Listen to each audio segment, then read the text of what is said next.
was falling down so low, so low. Didn't know which way I should go. I was lonely, I was out of friends. Dead ends, dead ends. Couldn't bring myself to pretend, but in my darkest night, a breakthrough. Heard you call my name, and now I'm facing you. Something falls from the sky, suddenly I'm awake. I'm alive, I'm aware, there's a chance I gotta take. Something falls from the sky, as it cuts through the night. Power lifts me higher, gonna be dancing in the light.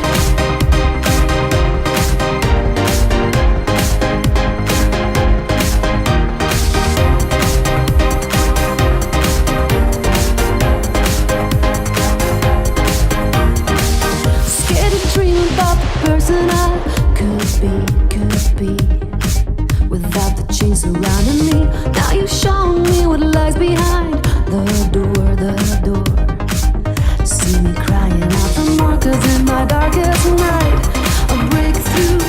Heard you call my name, and now I'm facing you. Something falls from the sky, suddenly I'm awake. I'm alive, I'm aware, there's a chance I gotta take. Something falls from the sky, as it cuts through the night. Power lifts me higher, gonna be dancing in the light. Dancing in the light. Dancing in the light. Dancing in the light. They don't believe, they say I'm out my mind.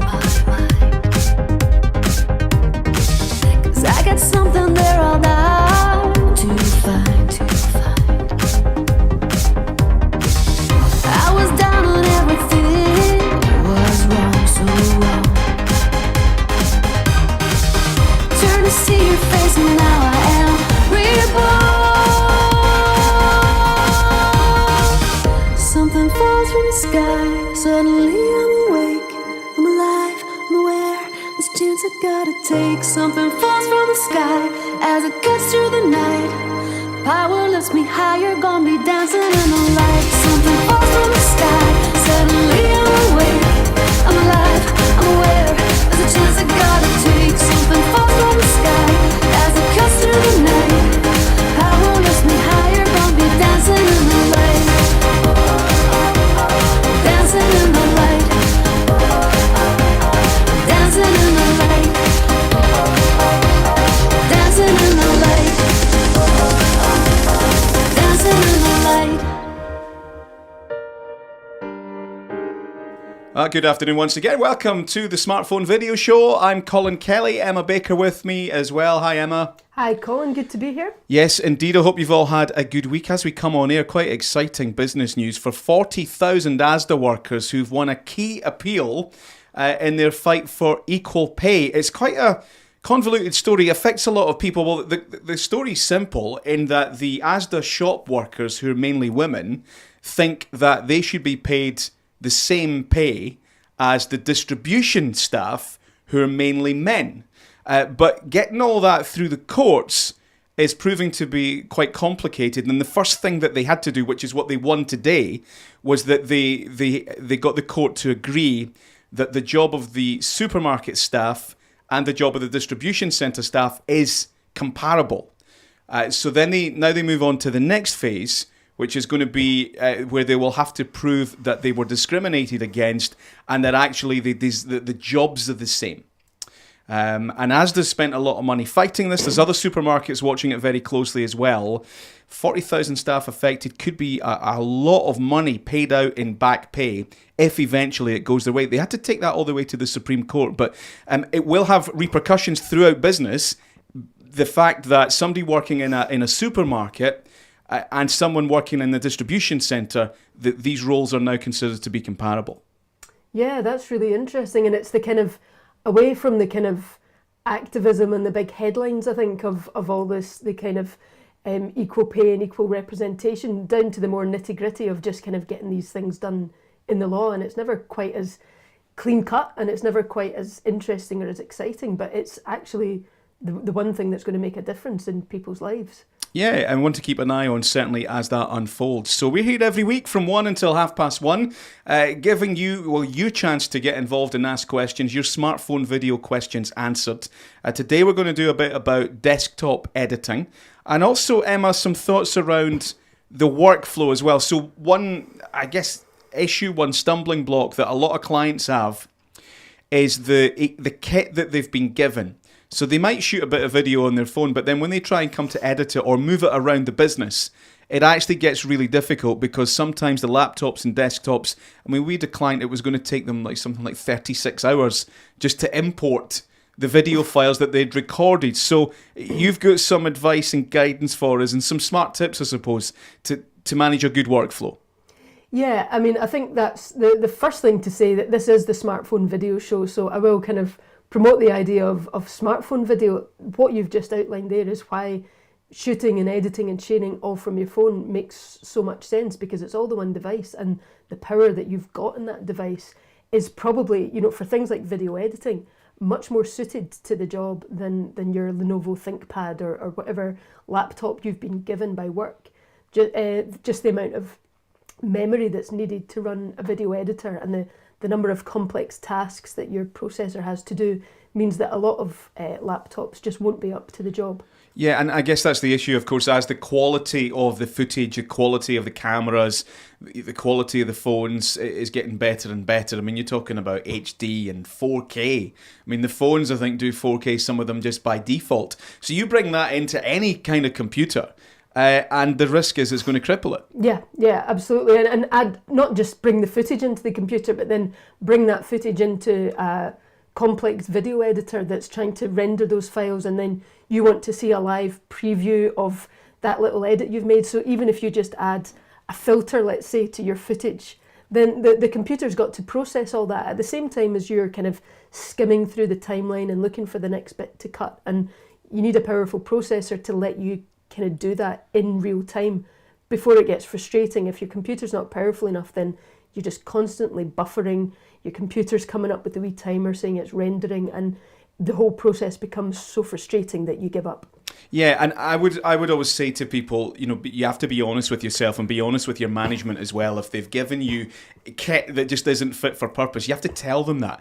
Don't worry yourself sick and persevere with it and frustrate yourself, because what's going to happen is you'll lose faith in the whole project, and it won't go anywhere. So try and test it out, practice it with some other recordings first. There's nothing worse than you go to the company health and safety conference, record a whole great piece of content, and then can't process any of it, and by the time you've figured out the workflow, it's old and the company doesn't even want to do anything with it. So try and establish, first of all, is this kit that you have fit for purpose?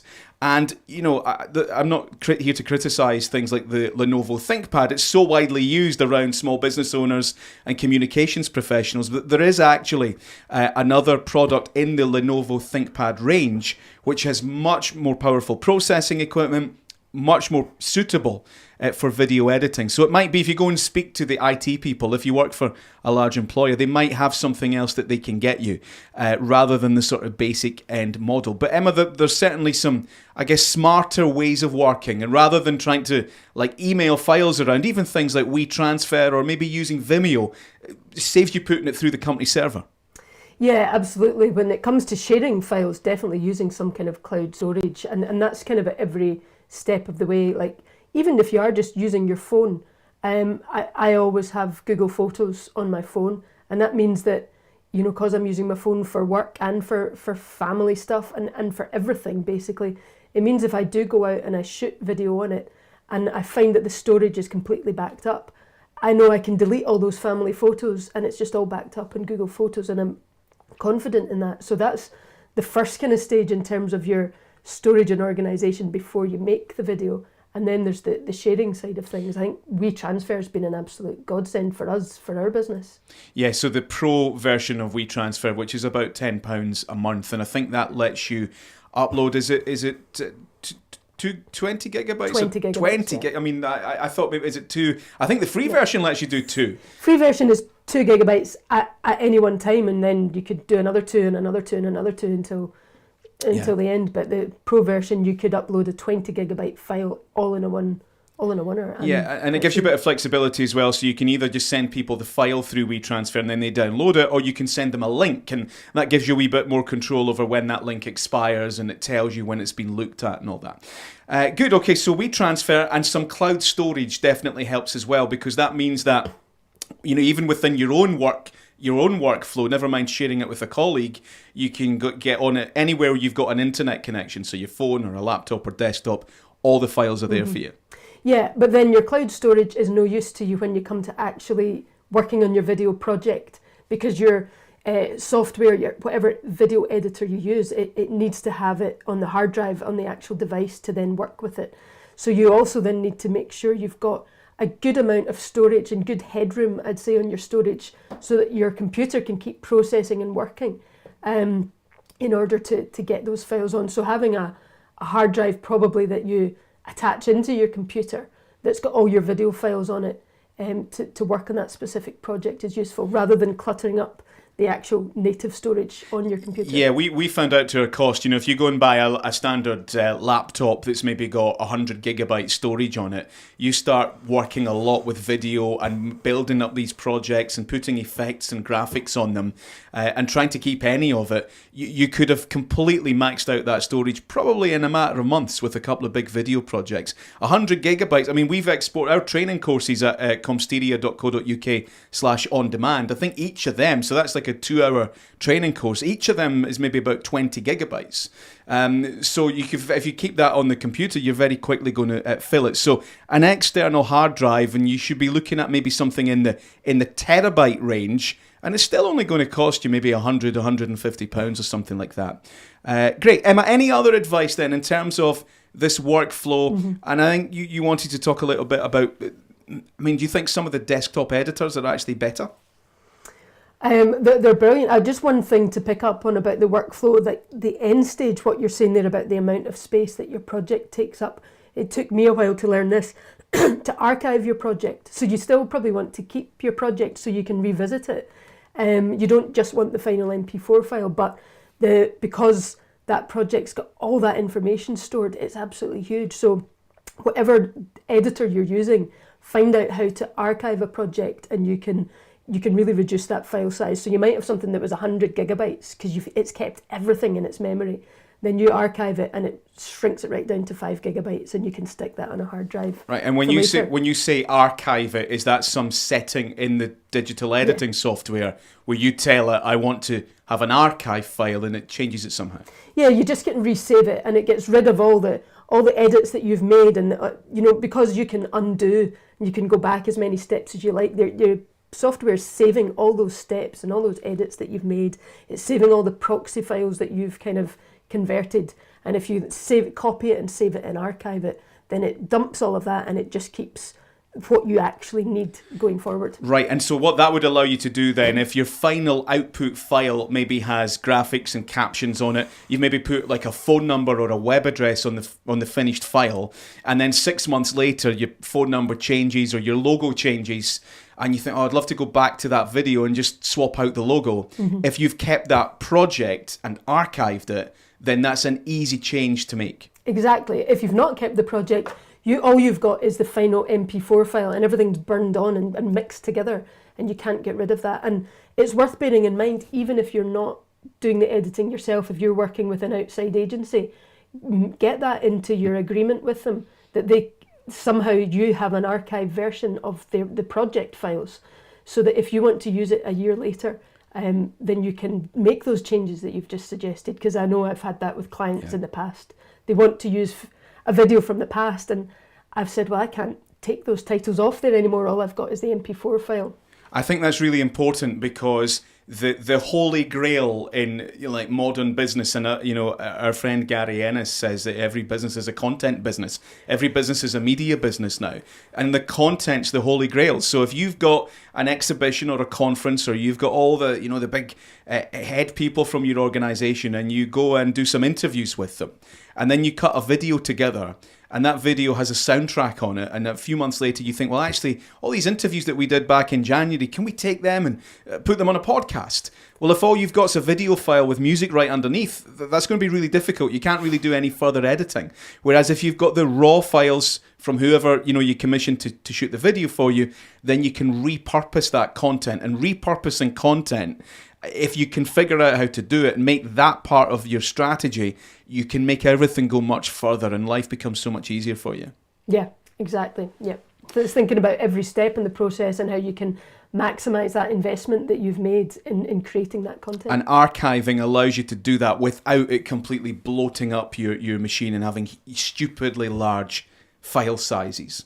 Emma's going to be running her smartphone video workshop. It's a webinar on the 22nd of April. Here's some more details for it here. 9:30 till 1:30. The tried and tested framework to get you started with planning, shooting and editing videos on your smartphone. And you might decide that some of the editing is maybe best done eventually on a desktop, but shooting on your smartphone can be so powerful. It can take you places that you wouldn't go with a DSLR camera or a big, heavy computer.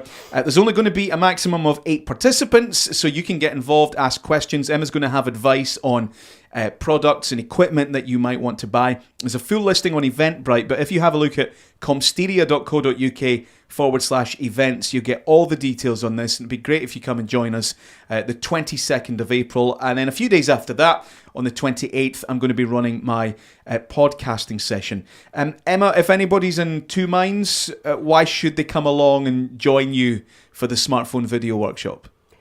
Because it's fun, and because you'll learn a lot, and I think because it will save you a lot of time. You can pick up a phone and you can shoot video. Most of us are capable of doing that. But by working through a framework or a process with me, then you can save yourself a lot of heartache. I would say in the future, a lot of hunting through lots of YouTube tutorials about how to do everything and find it all in the one spot.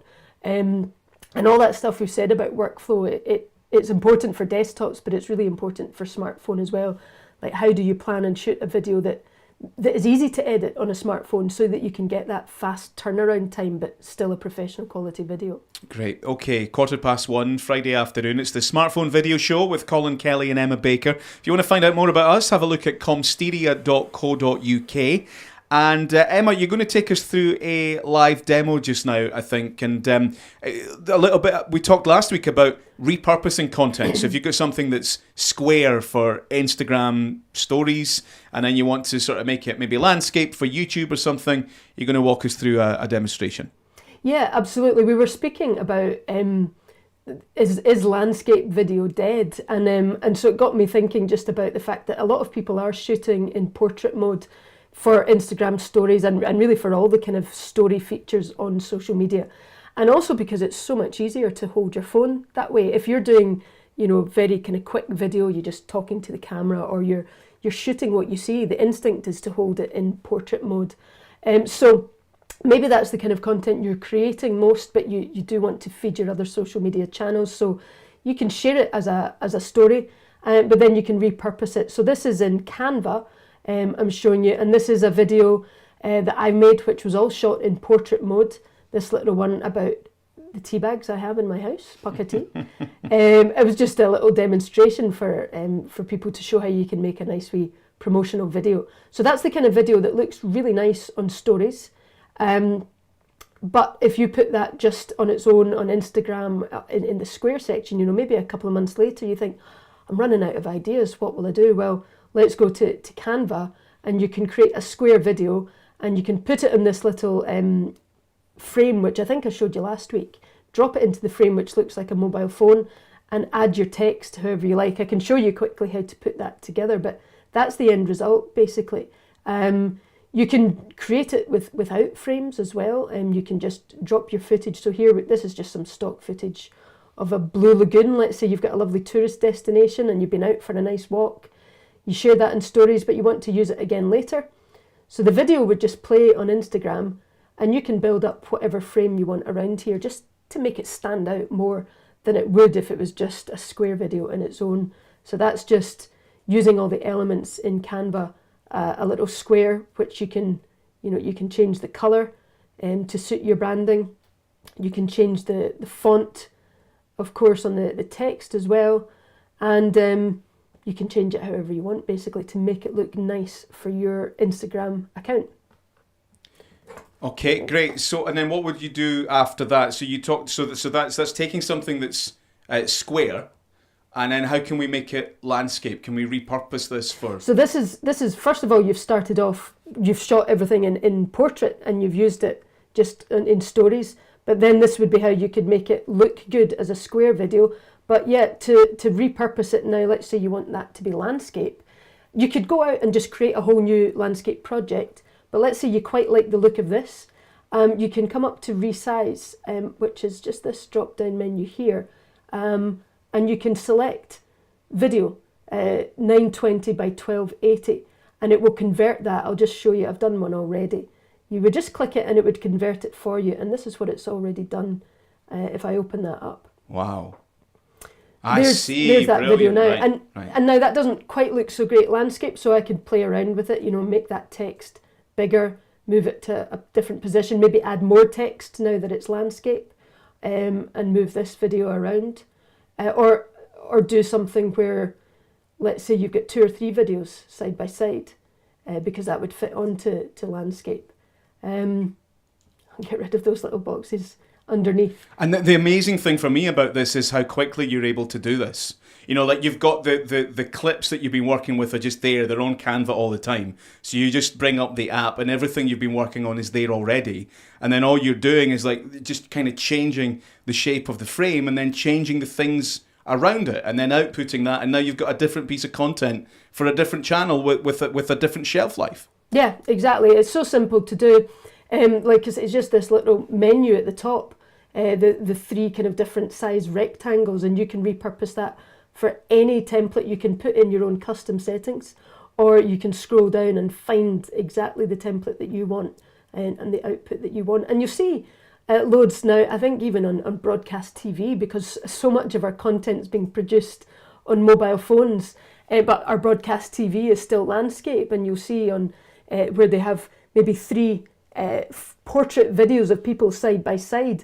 You can create that exactly same effect on Canva. So we spoke about Canva last week, and one of our viewers asked me to point out that it's free for non-profits. So the pro version of Canva.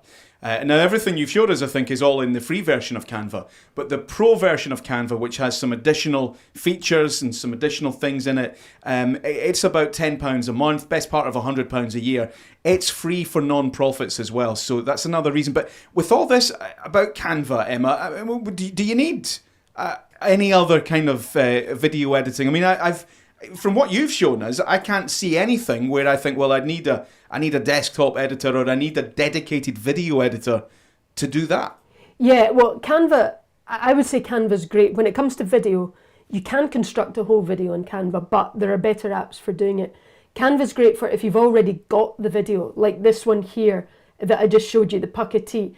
I'd already edited that together in another app. So that's about 10 different clips put together with transitions and fancy effects.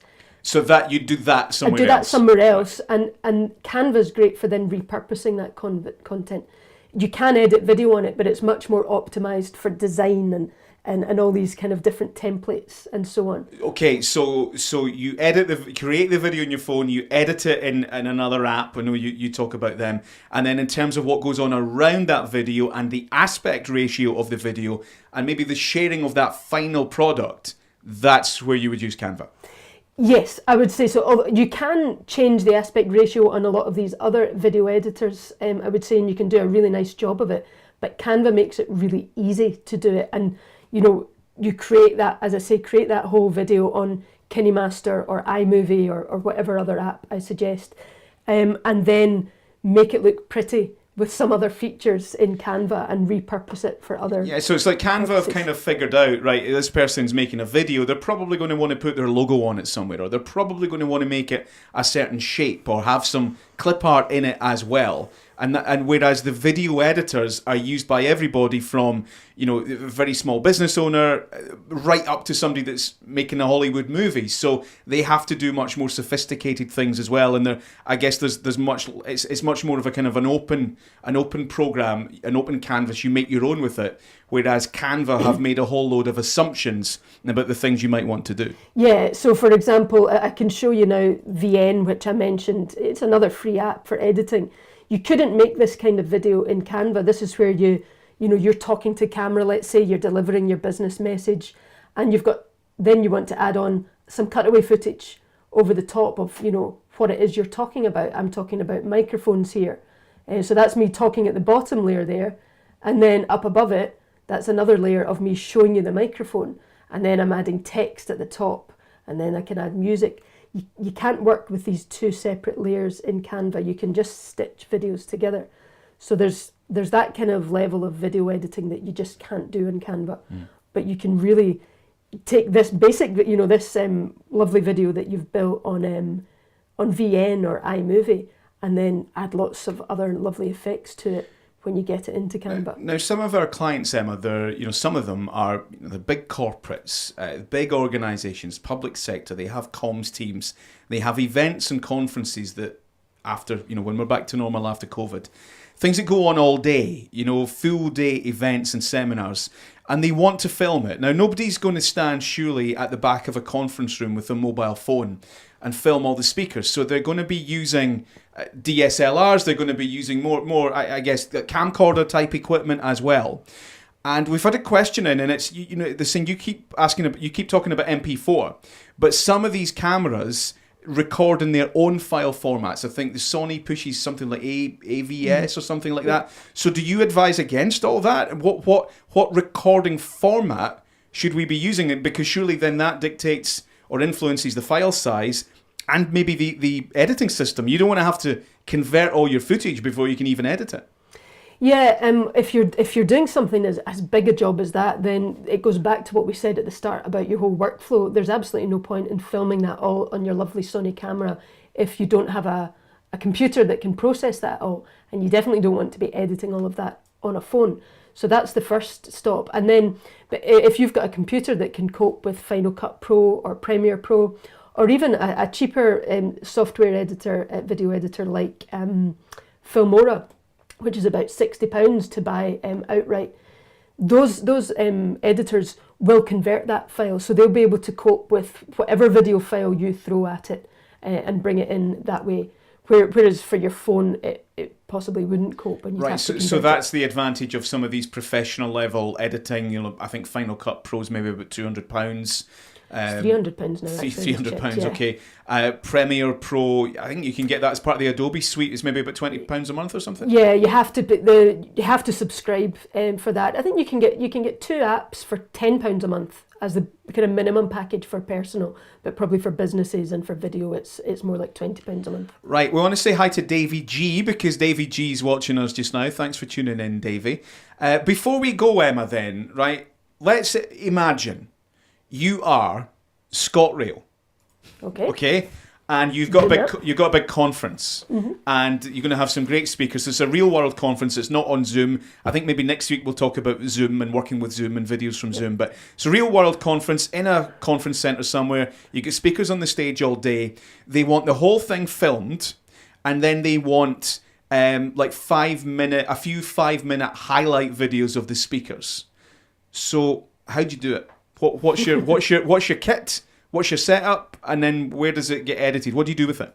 Well, that's a big question, but I mean, we've done very similar things, haven't we? And it's quite a big job, and it's something that I would, if I was in-house, I would think twice about taking that on myself. You'd certainly be looking for at least two cameras, wouldn't you, to get two different angles of the stage and to be able to switch between them. The way we worked it was working, well, you can tell me more about that side of it. You set up the whole mixing desk, because that was a really good way of working, having two, sometimes three camera angles, but it was getting mixed live. Because to be honest, if I had two cameras set up, just filming it all onto an SD card, and then I had to take 5 hours worth of footage onto Final Cut Pro and cut it all together, That's a thankless task, and I wouldn't want anybody to have to do that. So yeah, we were using mixing it live. we were using switching equipment, which meant we would mix it in live. So straight away you half the amount of footage that you're working with, and it's already mixed. And these are the challenges. These is the advantage of hiring, a professional team who are going to have thought of that in advance and are going to do that for you. We are the Smartphone Video Show. Where I would have used the smartphone for a situation like that with any big client doing a conference is I'd have maybe had somebody from the comms team at the side of the stage or backstage doing the sort of just after the speakers come off, doing a bit on the smartphone with them rather than recording the whole day from the smartphone. Definitely, and that's what I always talk about in the smartphone video training that I do is these videos that you're making on your phone don't have to do the whole job for you. Really, whether you're a small business or you're Transport Scotland or whatever you're saying, doing this big conference for the day, really focus in on what you need the smartphone video to do for you. Who's your audience for that? What's your purpose? That's a great idea. We'll just do backstage interviews for the winners or the speakers. Tell the speakers to deliver their, the 3 most important takeaways of their speech. And there you've got a highlights reel without having to do all that recording of the talk, which, let's face it, how many people are going to sit through and watch the 1 hour speech if they weren't actually there live, but they'll definitely sit and watch the 3-minute highlight video of you interviewing the visiting speaker backstage. Yeah, and I thought it was quite interesting. You said at the start, if I was a comms person, maybe you wouldn't take that on, and that I'd agree. But the reason I would say think about whether you want to take that on is, are you going to get the time to do it properly? The number of communications professionals that I speak to who get all these really interesting, exciting tasks to do and never get the time to do them properly. And I think sometimes there's a disconnection between the management that think you've got a magic wand, you can just make it all happen. They haven't realised that this laptop that you're working with isn't fit for purpose, and that you're going to be 36 hours just importing the footage. So and that's why, anybody that wants to come and ask us some questions. You don't have to hire us to ask us questions. You can use every Friday lunchtime or message us through LinkedIn or the website. We want to save you from that frustration. We want your organization to be running smoothly. We want you to have a great experience with video. It certainly shouldn't be causing you hours of frustration and upsetting the whole organization. Yeah, absolutely agree. It's about being strategic about using video as you would about any communications tool. It's not the magic wand to solve all your problems, and sitting down at the start and planning that and deciding how much time have I got, what equipment have I got, and what skills do I have in order to make this happen. And it's far better to have 3 2-minute videos from a conference that you can share with people than having a whole computer full of 5 hours worth of footage that you never get round to using. Yeah, we know lots of people who've filmed lots of content and it never gets used. It's sitting on a slow computer somewhere. We're out of time. Thank you very much indeed for watching. We're going to be back again 1 o'clock next Friday. You can get your questions to us at any time. Please spread the word, subscribe wherever you're watching, and share the program as well. And remember, Emma's smartphone video webinar, 9:30 till 1:30 on the 22nd of April. You can get your tickets now from comsteria.co.uk/events. Emma, thanks very much for that. Anything to say before we go? I don't think so, except just to flag up the podcast workshop as well, which I know you mentioned at the start, but don't forget about yourself, Colin's podcast training. I've heard it.